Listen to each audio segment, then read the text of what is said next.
Hapo zamani kale. In a time long ago when the sky was closer to the earth and all animals spoke one tongue, there lived two great friends. One was Kuku, the chicken, the other was Mwewe, the hawk. They lived as neighbors in a green village at the foot of a great mountain. Kuku was a creature of the earth. She was a good mother, kind-hearted, and always busy, her days filled with the kalele, noise, of her many chicks. She loved the feel of the warm red soil under her feet and the taste of sweet grass seeds. Mwewe was a creature of the air. He was proud, sharp-eyed, and a master artisan. From his nest high in the mvule tree, he could see the whole world, from the great curve of the Ziwa lake to the endless, shimmering Nika plains. Their friendship was a thing of balance, like the earth and the sky. In the cool evenings, Mwewe would fly down. Habari, Dada Kuku, he would call, his voice sharp but friendly. What news does the earth have today? In Zuri, Kaka Mwewe, Kuku would cluck, bustling around. The news is good, the millet is ripe, and the earthworms are plentiful. And what news from your high house in the sky? The wind whispers of rain coming from the great water, Mwewe would say, preening a sleek feather. And I have seen a new patch of wild berries. We live well, my friend. Now, Mwewe was not just a hunter, he was a craftsman. His most prized possession, his Urithi heritage, was a single, perfect sewing needle. It was not a thorn, like Kuku used. It was not a sliver of bone. This needle was a gift from his grandmother, the first fish eagle, and it was said to be forged from a sliver of a falling star. It was impossibly sharp, and it shone with its own silver light. Mwewe used it to stitch new linings for his nest and to repair the feathers of his great wings. It was his treasure. Kuku had often admired it, marveling at how it flashed like a tiny piece of lightning in Mwewe's sharp talons. One morning, a great excitement filled Kuku's compound. Her eldest daughter was to be named, and there was to be a great celebration. All the animals were invited. Kuku was preparing the feast, but she was also making a special naming blanket for her daughter. It was to be the finest blanket ever seen, made of soft grasses and stitched with bright red threads from the msasa root. She worked all morning, but her clumsy thorn needle was old. It snapped. Krak. Oh, Masakini Mimi, Kuku cried, wringing her wings. My poor one, what will I do? The celebration is at sunset, and the blanket is not finished. Her chicks gathered around, peeping sadly. She looked at her broken thorn. She looked at the unfinished blanket. And then, she looked up to the high mvule tree where Mwewe lived. She hurried to the base of the tree. Mwewe, oh, Rafiki Mwewe, she called. The hawk swooped down, landing silently on a low branch. His eyes were like two bright beads. I hear you, Kuku. Your voice is full of trouble. What is it? Kuku explained everything. The naming day, the celebration, the broken thorn, the unfinished blanket.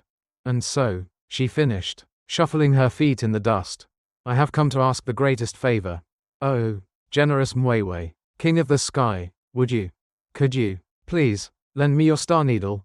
Just for one afternoon. I will be so careful. I will guard it with my life. I will return it before the sun even touches the mountain.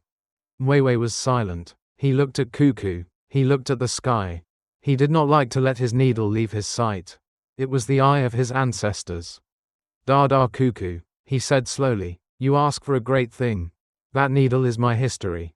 It is more precious to me than 100 fat mice. I know, Kuku clucked, bowing her head low, and I would not ask. Truly, I would not, but for my daughter.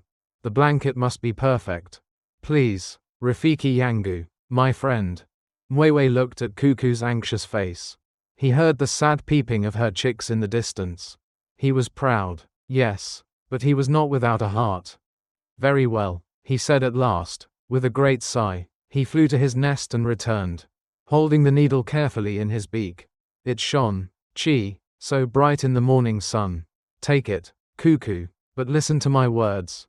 This is not a thing of the earth. It is a thing of the sky. Do not let it touch the ground. Sew with it, and when you are finished, put it on the flat, white stone by your mlango door. Do not lay it in the dust.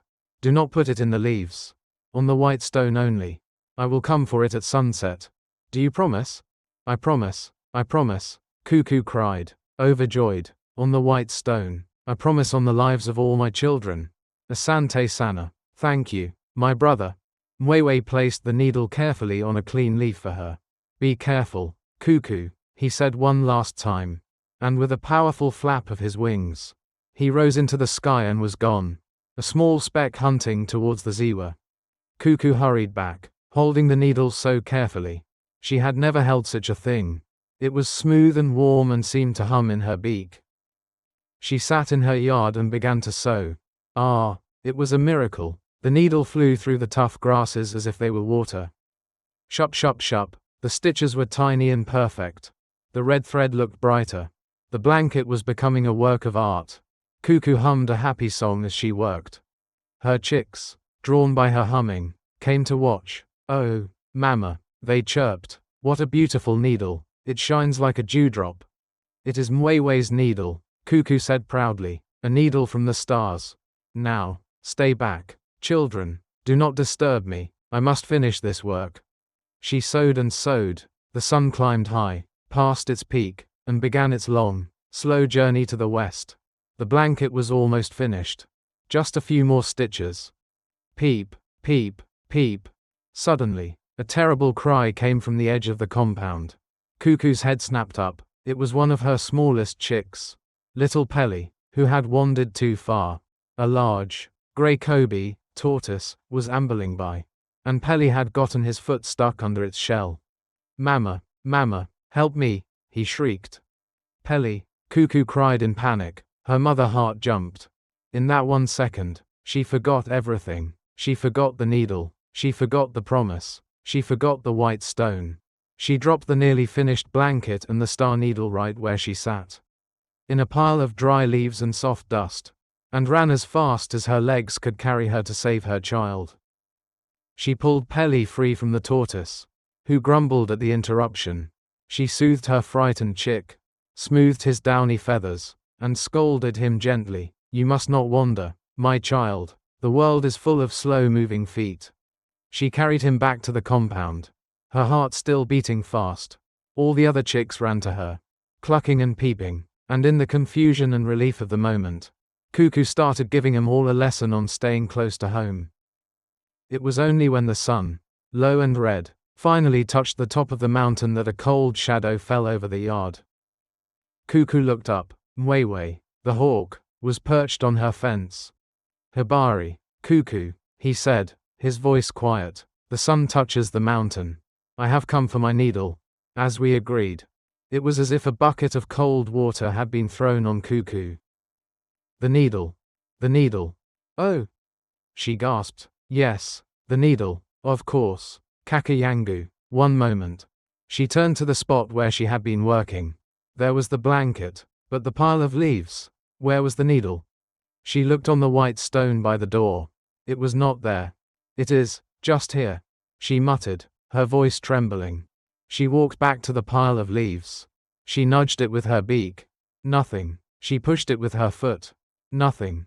Kuku, Mwewe's voice was sharper now. Where is my needle? I had it.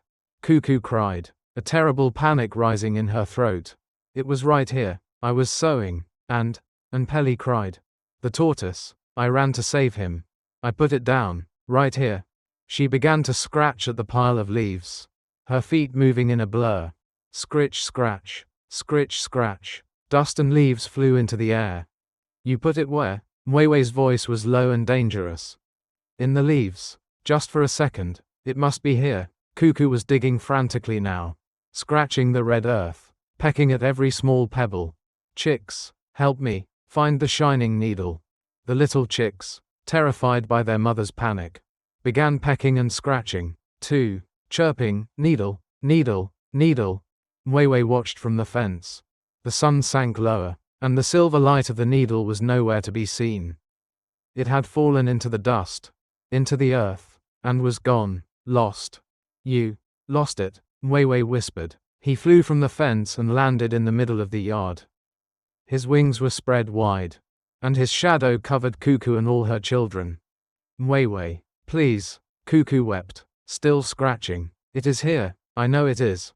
You put a star needle in the dust, Mwewe said, his voice shaking with cold fury. You dropped the eye of my ancestors into the dirt. You broke your promise, Kuku. It was my child, she sobbed. And it was my history, he shrieked, his rage finally breaking. You have buried my past in the earth. Kuku, you have hidden the light of the sky under the ground. He rose into the air, his powerful wings beating. He circled the compound once, his sharp eyes seeing only the frantic, scratching chicken and the lost, dark earth. Listen to me, Kuku, he cried, and his voice was the judgment of the sky. You have chosen the earth. You have chosen your children over your promise. So be it, you will search for that needle. You and your children, and your children's children, forever. We will find it, Kuku promised, scratching and pecking. You will search, Mwewe declared, but you will not find it. And until the day you or one of your descendants finds my star needle and holds it up for the sun to see, you will pay the price. You love your children, you love the earth, then I will take my payment from the earth. I will take what you love most. No, Kuku screamed. Yes, Mwewe roared. From this day, Na hata milele, forever and ever, my children will hunt your children. As long as my needle is in the ground. Your children are my food. The sky will take its debt from the earth. And so it is, Hata Leo, even to this day. If you watch Kuku, the chicken, you will see she is never still. She is always busy, she is always scratching, scritch scratch peck, scritch scratch peck. She is not just looking for worms. She is not just looking for seeds. She is searching. She is a desperate mother, forever looking for the lost star needle, hoping to find it, to hold it up to the sky, and to finally break the terrible, ancient curse of the hawk. And high above, Mwewe circles. He, too, is waiting, and when he sees the little chicks wander too far from their scratching mother, he remembers the promise, he remembers the lost needle, and he swoops down. That is why the chicken scratches the earth, and that is why the hawk is her bitterest enemy.